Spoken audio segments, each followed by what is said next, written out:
and we'll start.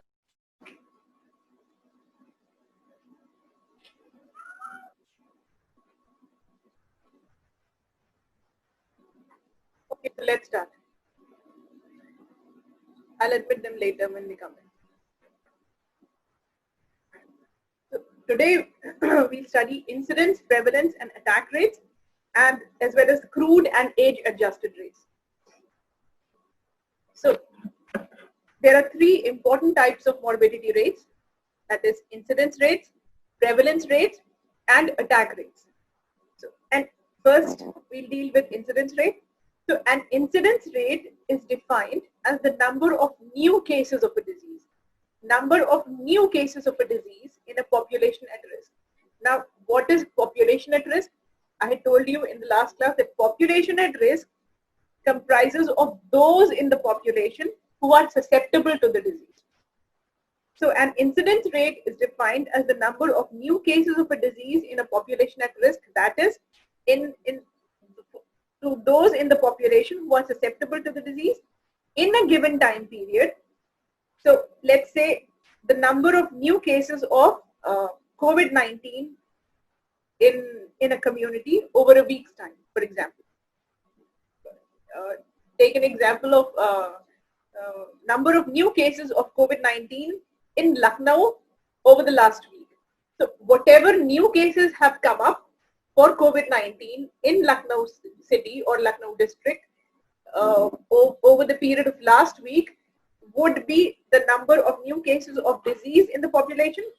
This would be divided by the population population of Lucknow in the last week, and it would be multiplied by the multiplier, like if you want to calculate per 100 or per 1000 or per 1 lakh in the population. So an incidence rate is defined as the number of new cases of a disease in a population at risk, those in the population, that is, who are susceptible to the disease in a given time period. And इसको हिंदी में भी मैं बाद में समझा दूंगी, अभी फिलहाल हम इसको डील कर लेते हैं. So those who became ill with COVID-19 during the previous week, the week in question is the last week. So those who became ill with COVID-19 a week previous to that or a week before that would not be counted in this calculation, and those, if they continue to be ill with COVID-19 during this week, even then they would not be counted, because in incidence rate we only take into account the number of new cases that are coming up over the time period in question. So incidence rates are important in the study of acute diseases. So COVID-19 is an acute disease. Now, how do we define an acute disease? An acute disease is a disease that lasts for 3 months or less, or the other way of defining an acute disease is a disease that in which the peak severity of symptoms occurs and subsides within days or weeks. So COVID-19 is one such disease. It is an acute disease. The peak severity of symptoms occurs and subsides within days or weeks. And these diseases, acute diseases, usually move quickly through a population. And examples of acute disease, you all know: common cold, influenza, chickenpox, measles, mumps, and now there's a new addition to the list, COVID-19. So incidence rates are generally used to study acute diseases, whereas prevalence rates are generally used to study the number of existing cases for chronic disease. So अब मैं हिंदी में फिर से समझा देती हूँ उनको जिनको समझ में नहीं आया. Some other people have joined in.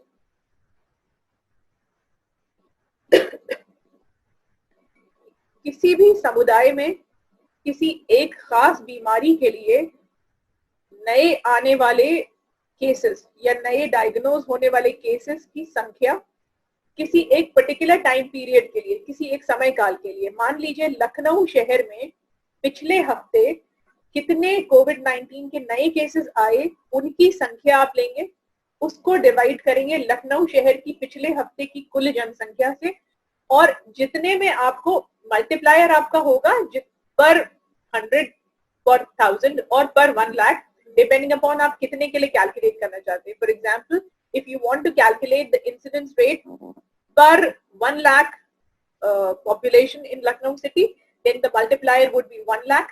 If you want to calculate incidence rate for per 1,000 population of Lucknow city, then the multiplier would be 1,000. And if you want to calculate incidence rate for per 100 in the for the Lucknow population, then the multiplier in this case would be 100. तो अब आप लिख लीजिए उसकी formula मैं आपको लिखवा देती हूँ. मैंने पीपीटी बनाया है लेकिन आज पता नहीं किसी वजह से वो प्ले नहीं हो पा रहा है, इसमें मैं शेयर नहीं कर पाऊंगी आपके साथ. आप फॉर्मूला लिख लीजिए इंसिडेंस रेट का. Incidence rate is equal to, लिख लीजिए. You are all sitting with a pen and a paper, no?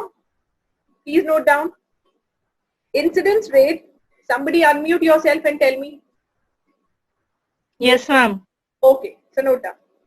So incidence rate is equal to number of new cases of a disease in a population, number of new cases of a disease in a population at risk, number of new cases of a disease in a population at risk. Population at risk की definition मैं आपको पिछले class में बता चुकी हूँ. It comprises of the total number of people in a population who are susceptible to the disease or a particular condition. यानी जिनको वो बीमारी हो सकने की संभावना है या खतरा है, वो population at risk comprise करते हैं. तो COVID-19 में population at risk would be the entire population because anybody can get afflicted with COVID-19.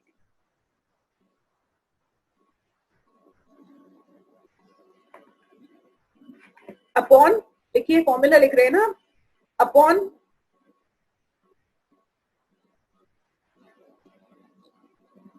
number of new cases of a disease in a population at risk upon total number in the population at risk. Total number in the population at risk. Total number in the population at risk into multiplier in this case could be 1,000 or 1 lakh. तो आप इस formula में 1,000 लिख लीजिए.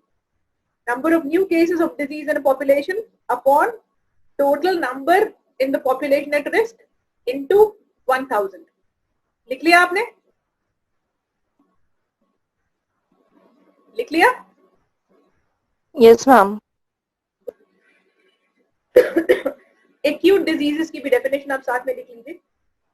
A disease that lasts 3 months or less, or a disease in which the peak severity of symptoms occurs and subsides within days or weeks. A disease that lasts 3 months or less, एक ऐसी बीमारी जो 3 महीने या उससे कम समय के लिए रहती है और जिसके पीक सिम्टम्स उभरते हैं और फिर खत्म हो जाते हैं कुछ दिनों में या हफ्तों में. समझ में आ गया आपको इंसिडेंस रेट? मैम एक बार डेफिनेशन एक्यूट डिसीजेस की रिपीट कर. एक्यूट मैं आपको समझा देती हूँ, आप लिख लीजिए अपने शब्दों में अगर मेरे शब्द समझ में नहीं आ रहे आपको. एक्यूट डिजीज एक ऐसी बीमारी जो कि सिर्फ 3 महीने या उससे कम के लिए प्रिवेल करती है. So a disease that lasts 3 months or less is an acute disease. Or in other words, it is a disease in which the peak severity of symptoms occurs and subsides within days or weeks. हो गया? हो गया? Yes, ma'am. Okay. Okay. तो incidence rate जैसे हमने इस example में लिया कि पिछले हफ्ते यानी पिछले हफ्ते मंडे की डेट क्या थी, मैं एकदम कैलेंडर में आपको देख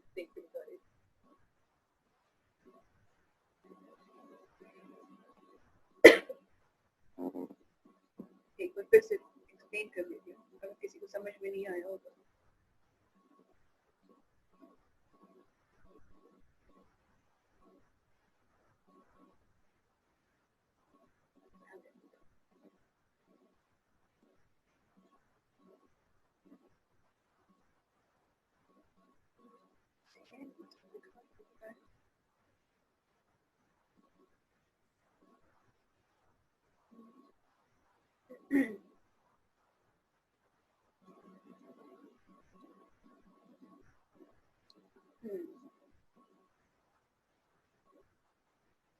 आज पिछले हफ्ते यानी अगर हम मंडे से माने तो 30 नवंबर से मंडे से 30 नवंबर से 6 दिसंबर के बीच में, ठीक है, ये एक हफ्ता हुआ लास्ट वीक. तो 30 नवंबर से लेकर 6 दिसंबर के बीच में कोविड-19 या कोरोना के कितने नए मामले, कुल कितने नए केस सामने आए, ये आपका total number of new cases है. This would be divided by, if you are calculating this for Lucknow city, this would be divided by the total population of Lucknow city in the last week into the multiplier would be per 1000 population or per 1 lakh population. तो आपको incidence rate मिल जाएगा. यानी लखनऊ शहर के प्रति 1000 लोगों की संख्या पर कुल कितने नए मामले आपको पिछले हफ्ते लखनऊ, कोरोना के नए मामले पिछले हफ्ते लखनऊ सिटी में मिले. अगर मान लीजिए incidence rate for example in the let's say hypothetical example है कि 20 है, तो that means per 1000 population of Lucknow city, last week the incidence rate for corona was 20. So in out of every 1000 people last week 20 people got afflicted with 20 new cases came up for corona or COVID-19. अब prevalence rate की समझ लीजिए क्या होता है. Prevalence rates are calculated by dividing all current cases of a disease. पुराने और नए इंसिडेंस रेट में अगर आप पिछले हफ्ते के लिए कैलकुलेट कर रहे हैं तो उसके पुराने वाले जो कोरोना केसेस आए हैं और जो अभी भी अस्पताल में है जिनका इलाज चल रहा है उनको इंसिडेंस रेट में कैलकुलेट नहीं किया जाएगा. सिर्फ 30 नवंबर से 6 दिसंबर के बीच में डायग्नोज होने वाले नए केसेस ही इंसिडेंस रेट में इंक्लूड किए जाएंगे कैलकुलेट करते वक्त. उसके पहले आए केसेस जो कि अभी भी कोरोना से पीड़ित है उनको इंसिडेंस रेट कैलकुलेट करते वक्त हम अकाउंट फॉर नहीं करेंगे. जबकि प्रेवलेंस रेट में पुराने और नए सभी, अगर आप प्रेवलेंस रेट कैलकुलेट कर रहे हैं पिछले हफ्ते का, तो उसमें पिछले हफ्ते सभी कोरोना से पीड़ित लोगों की संख्या आप लेंगे कैलकुलेट करते वक्त प्रेवलेंस रेट. जबकि इंसिडेंस रेट में सिर्फ पिछले हफ्ते डायग्नोज हुए नए केसेस की संख्या लेंगे. प्रेवलेंस रेट में जो ऑलरेडी पहले से डायग्नोज कोविड-19 केसेस हैं और अस्पतालों में उनका इलाज चल रहा है, वो अभी स्वस्थ नहीं हुए हैं, वो सारे केसेस भी, पुराने केसेस भी लिए जाएंगे प्रेवलेंस रेट कैलकुलेट करते वक्त. तो prevalence rate accounts for current cases of a disease. अभी जितने भी कुल मामले हैं कोविड के जो चल रहे हैं, यानी पुराने और नए सभी मिलाकर. So prevalence rates are calculated by dividing all current cases of a disease, that is old and new, by the total population. Prevalence rates are usually useful for the study of chronic diseases. आप सभी जानते हैं chronic diseases क्या होती हैं. So diseases that usually last 3 months or longer, जो 3 महीने या उससे ज्यादा प्रिवेल करती हैं उनको chronic diseases बोलते हैं. और जो लंबे समय में उभरती हैं, तुरंत आपको उनके सिम्टम्स नहीं देखने को मिलेंगे. हफ्तों या दिनों या हफ्तों में उनके सिम्टम्स आपको नहीं देखने को मिलते हैं.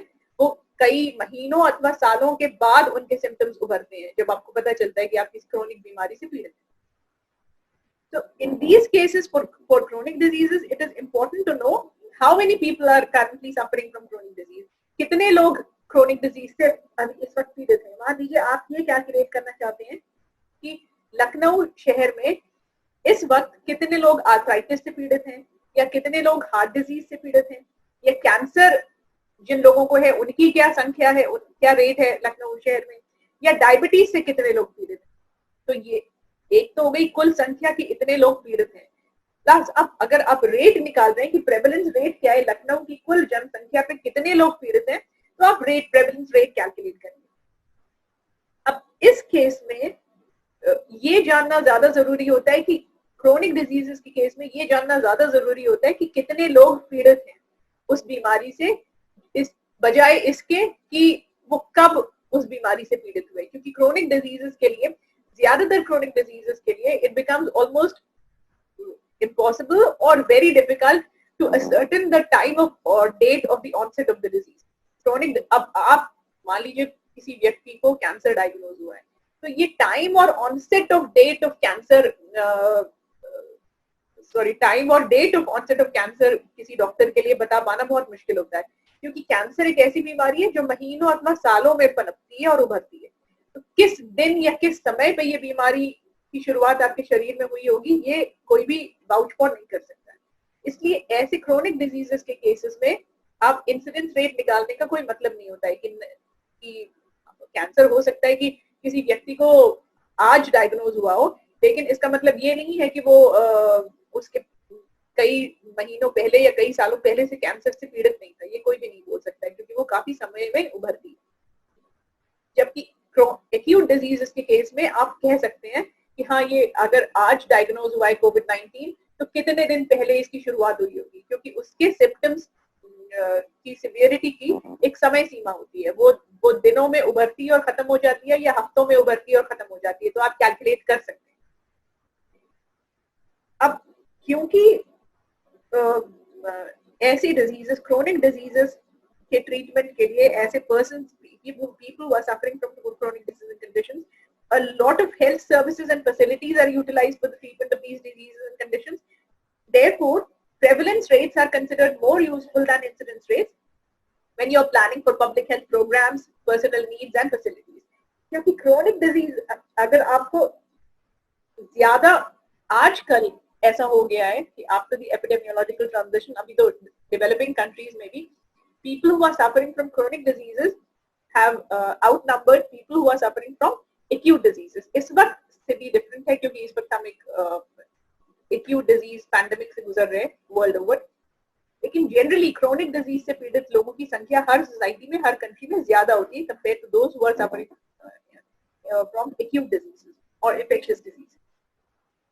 तो लंबे समय में आपको कितनी हेल्थ फैसिलिटीज की जरूरत होगी, कितने हेल्थ पर्सनल की जरूरत होगी, कितने फाइनेंस की जरूरत होगी for treatment of such diseases and conditions, prevalence rates are considered to be more useful, क्योंकि incidence rates सिर्फ आपको किसी एक particular समय काल में डायग्नोज होने वाले नए केसेस के बारे में बताते हैं, जबकि prevalence rates उस वक्त जन समुदाय में उपस्थित सभी केसेस के बारे में बताते हैं आपको कि कितने लोग पीड़ित हैं और उनका दर क्या है जनसंख्या के प्रति व्यक्ति, प्रति 100 व्यक्ति, प्रति 1000 व्यक्ति अथवा प्रति 1 लाख व्यक्ति। तो प्रेवलेंस रेट मैं एक बार हिंदी में समझा देती हूँ। प्रेवलेंस रेट कैलकुलेट करते वक्त आप नए और पुराने बीमारी के सभी केसेस को लेंगे और उनको डिवाइड करेंगे टोटल पॉपुलेशन। मल्टीप्लायर डिपेंड करेगा कि आप प्रति कितने व्यक्ति जनसंख्या में वो कैलकुलेट करना चाहते हैं। तो प्रेवलेंस रेट का भी फॉर्मूला आप लिख लीजिए, मैं लिखवा देती हूँ। Prevalence rate is equal to, लिख लीजिए, prevalence rate is equal to number of new and old cases of a disease in a population, number of new and old cases of a disease in a population upon total population in that time period, upon total population in that time period,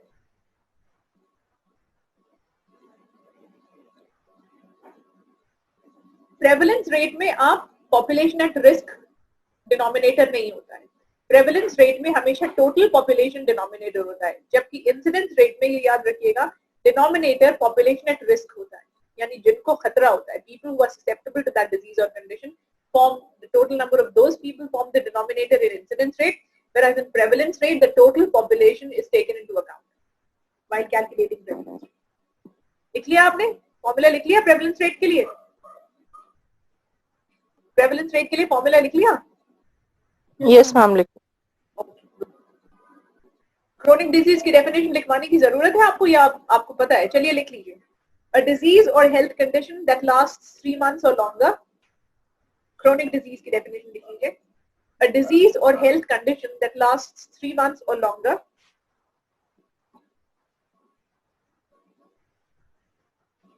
or in which the symptoms occur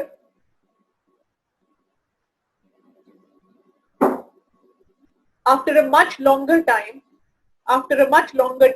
post onset of the disease, or in which the symptoms occur after a much longer time post onset of the disease.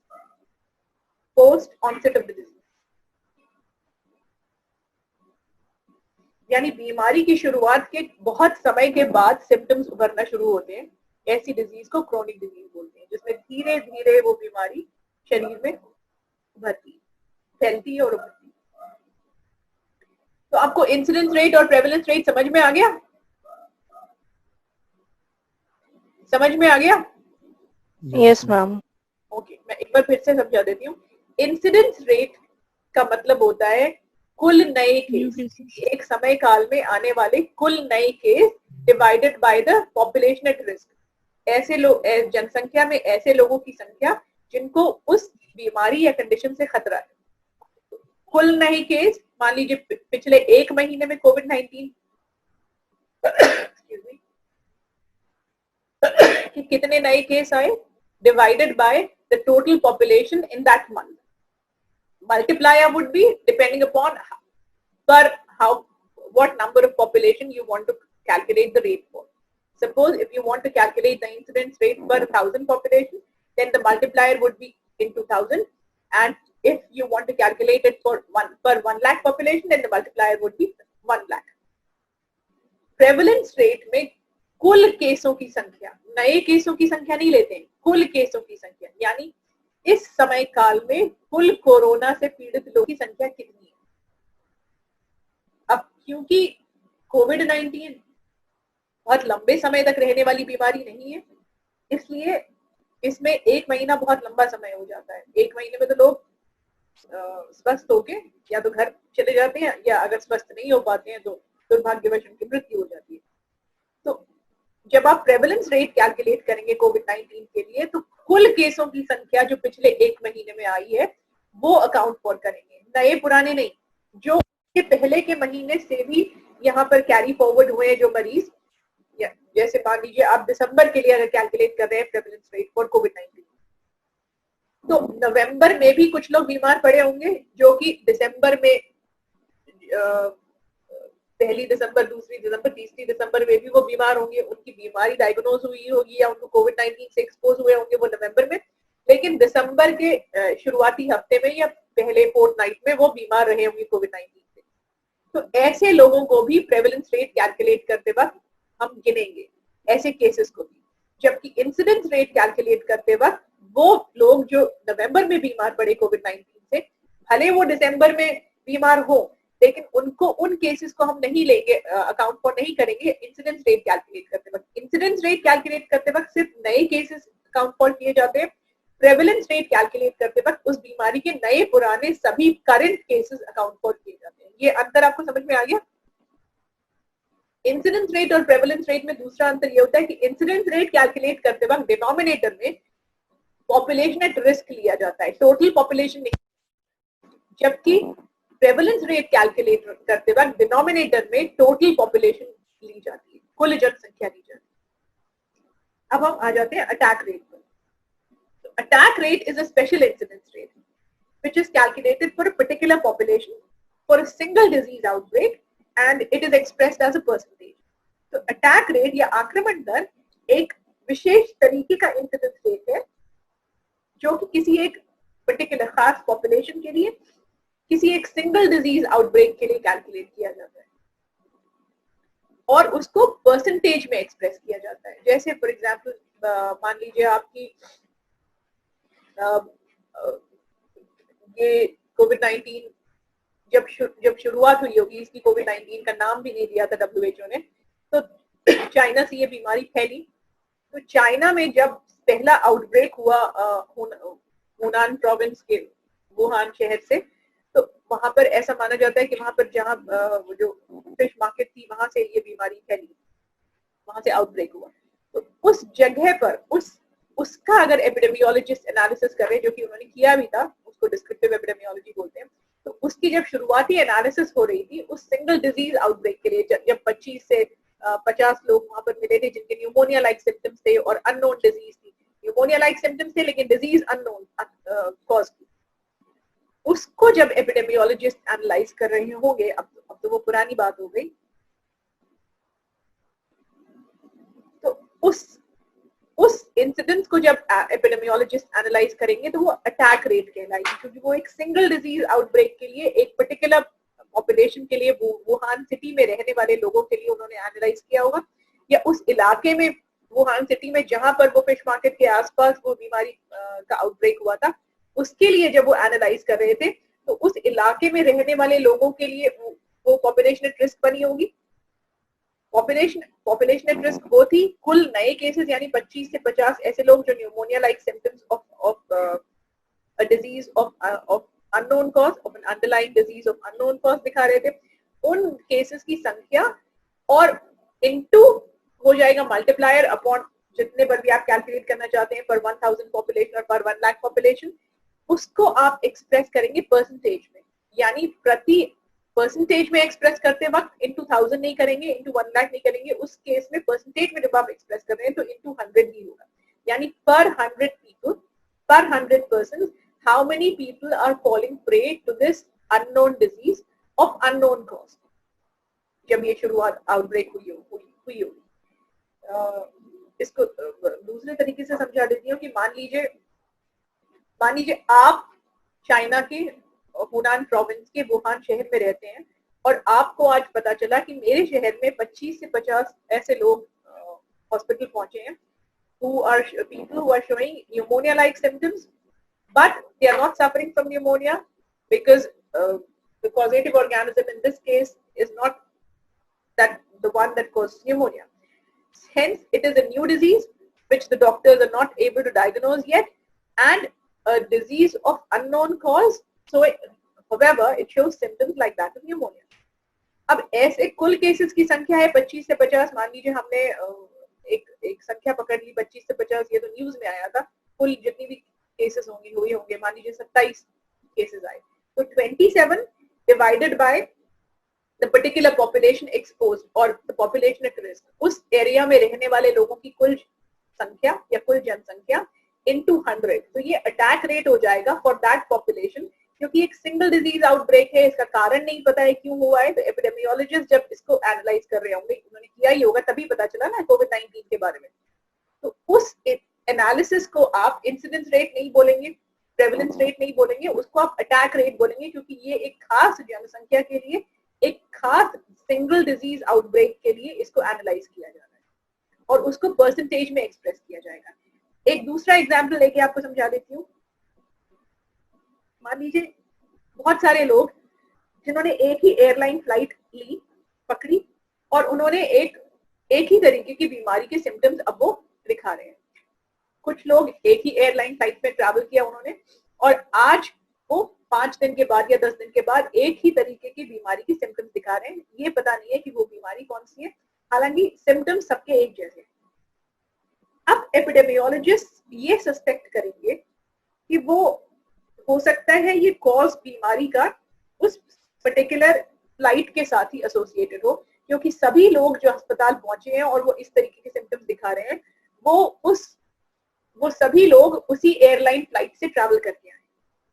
तो अब इस case में जो analysis किया जाएगा, जो बीमारी की दर देखी जाएगी, उसको अटैक रेट बोलेंगे, इंसिडेंस रेट नहीं बोलेंगे, प्रेवलेंस रेट नहीं बोलेंगे, क्योंकि एक खास समुदाय के लिए, खास समुदाय इस केस में हो गया people who have travelled that airline flight, travelled और taken that airline flight, and they are showing the same kind of illness or symptoms of same kind of illness.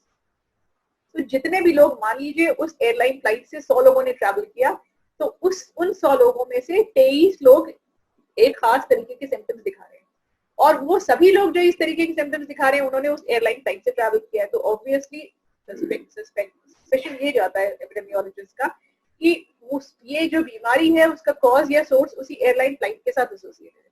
अब 23 हो जाएगी न्यूमरेटर, यानी कुल पीड़ित लोगों की संख्या, अपॉन टोटल पॉपुलेशन इस केस में हो जाएगी 100, because 100 people have taken that airline flight, have traveled by that airline flight, into 100, क्योंकि इस केस में आप परसेंटेज में एक्सप्रेस करेंगे अटैक रेट को।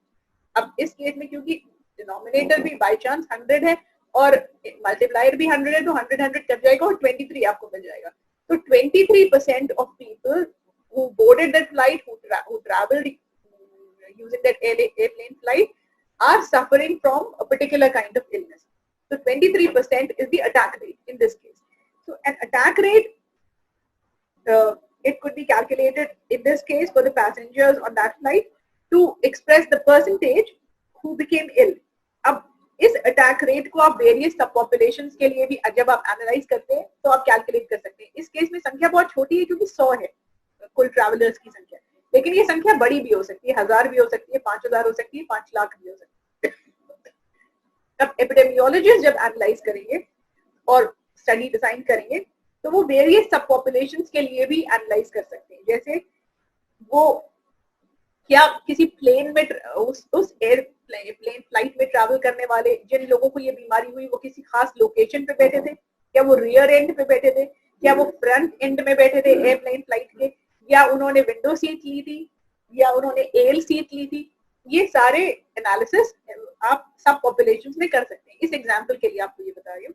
या फिर उन्होंने क्या मेन्यू से कुछ स्पेसिफिक एंट्री सिलेक्ट की थी, कुछ स्पेसिफिक एक ही जैसा खाना खाया था उन्होंने मेन्यू से सिलेक्ट, एयरप्लेन फ्लाइट के मेन्यू से सिलेक्ट करके, जिससे वो एक ही तरीके की बीमारी के सिम्टम्स दिखा रहे हैं. या फिर वो पर्टिकुलर एज ग्रुप के हैं, उस फ्लाइट में से ट्रैवल करने वाले सभी लोग जो ये बीमारी के सिम्टम्स दिखा रहे हैं वो किसी एक पर्टिकुलर एज ग्रुप के हैं जो कि ससेप्टेबल हैं. या फिर वो किसी एक उस एयरप्लेन फ्लाइट के किसी एक स्पेसिफिक स्टॉप से वो सारे लोग चढ़े थे, वो 23 के 23 लोग जो ये सिम्टम्स दिखा रहे हैं. यदि ऐसा है तो जहां से वो चढ़े हैं वो कॉज या सोर्स ऑफ डिजीज हो सकता है, वो स्पेसिफिक स्टॉप. तो इस तरीके से सब पॉपुलेशंस में अटैक रेट को स्टडी किया जाता है to get down to the cause और the source of the disease. अब differences in attack rates for different subpopulations, they give an indication to the epidemiologist about the source or the cause of the illness. कि उसका source या cause of the illness क्या हो सकता है. जैसे इस केस में जब वुहान सिटी में एनालिसिस किया होगा एपिडेमियोलॉजिस्ट ने, चाइनीज एपिडेमियोलॉजिस्ट ने, तो वो इस नतीजे, उनको हॉस्पिटल में ऐसे 50 लोग आए जो कि न्यूमोनिया लाइक सिम्टम्स दिखा रहे हैं. जब उन्होंने एनालिसिस किया होगा, इंटरव्यू लिया होगा ऐसे पेशेंट्स का, तो पता चला होगा कि ये सारे लोगों ने फिश या सी फूड कंज्यूम किया है और वो उन्होंने खरीदा था हुनान प्रोविंस के उस पर्टिकुलर फिश या सी फूड मार्केट से. तब वो इस नतीजे पर पहुंचे कि ये जो बीमारी का ये source of this outbreak is that particular sea food और फिश मार्केट. वहां पर उन्होंने क्या खाया, किस चीज से हुआ, वो तो बाद में एनालिसिस में आया होगा सामने कि उन्होंने क्या खाया था क्या नहीं खाया. ये तो अभी तक क्लियर हुआ नहीं है वैसे भी, कि चाइना ने अभी तक क्लियर किया नहीं है कि बीमारी का कॉज क्या था. अब तो खैर पता नहीं, वो तो बहुत पुरानी बात हो गई है. But this is how analysis is done. आपको अटैक रेट समझ में आ गया? आक्रमण दर आ गया समझ में? इंसिडेंस रेट, प्रेवलेंस रेट और अटैक रेट में अंतर समझ में आ गया स्टूडेंट्स? यस आ गया? Yes ma'am. अटैक रेट की डेफिनेशन लिख लीजिए आप. An incidence rate, remember it is a special kind of an incidence rate. An incidence rate calculated for a particular population for a single disease outbreak and expressed as a percentage. An incidence rate calculated for a particular population for a single disease outbreak and expressed as a percentage. In attack rate को हमेशा percentage में express करते हैं. इसलिए अगर कोई आपसे पूछेगा कि अटैक रेट कैलकुलेट करते वक्त मल्टीप्लायर क्या होगा, तो मल्टीप्लायर याद रखिएगा इन 100 होगा, इनटू 100 करेंगे आप, क्योंकि इसको हमेशा परसेंटेज में एक्सप्रेस करते हैं अटैक रेट. अब ये मीटिंग 10 मिनट में खत्म हो जाएगी. 10 मिनट के और भी कम समय बचा होगा, अभी खत्म हो जाएगी. इसके बाद अंजलि मैम की क्लास होने के बाद मैं एक और क्लास लूंगी आपकी, उसमें हम crude rates, age adjusted rates और स्पेसिफिक रेट्स डिस्कस करेंगे. ठीक है, आज ये कंप्लीट करना चाहती हूँ, तो ये कभी भी खत्म हो सकती है मीटिंग. लिख लिया आपने?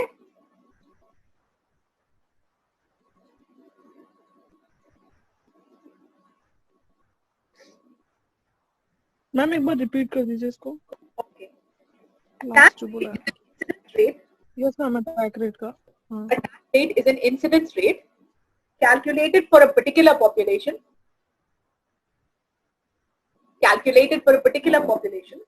for a single disease outbreak and expressed as a percentage. For a single disease outbreak and expressed as a percentage.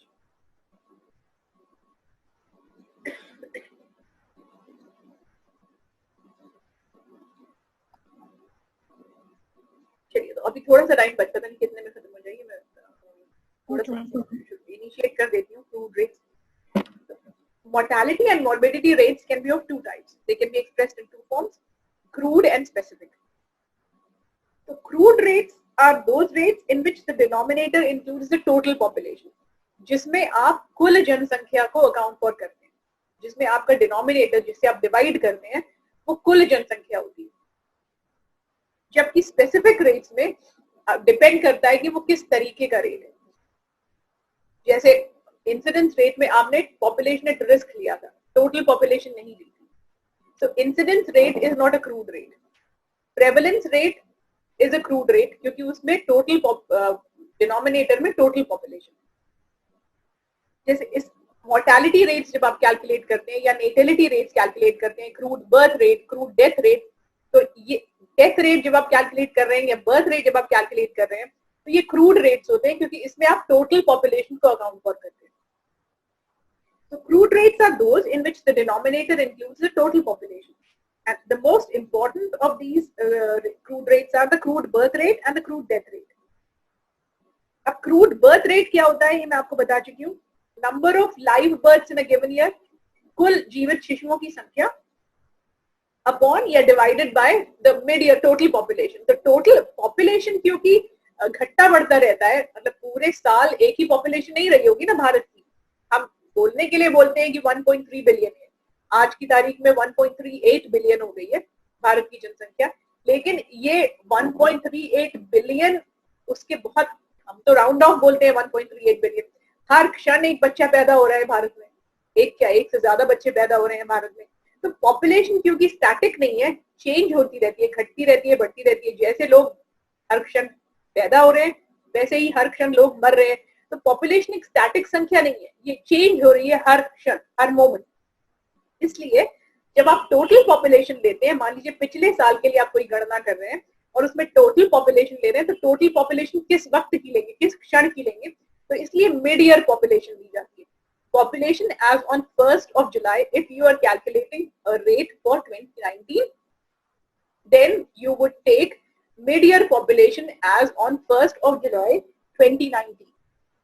2019 के लिए अगर आप कोई गणना कर रहे हैं तो जनवरी 2019 की जनसंख्या लेंगे कि फरवरी की लेंगे कि मार्च की लेंगे कि अप्रैल की लेंगे, तो मिड ईयर पॉपुलेशन ली जाती है. टोटल पॉपुलेशन का मतलब हमेशा होता है मिड ईयर पॉपुलेशन, यानी population age on 1st of July of that year. Okay, if the year starts from January and ends in December, if the year starts in, let's say, March and ends in starts in April and ends in March of the next year, then the mid-year population would be taken as on 1st of September. लेकिन ऐसा generally होता नहीं है, जनवरी to December he calculations की जाती है. तो total population का मतलब होता है population, mid-year population, which is population as on 1st of July of that year. समझ गए आप mid-year population का मतलब क्या हुआ? तो crude birth rate is the number of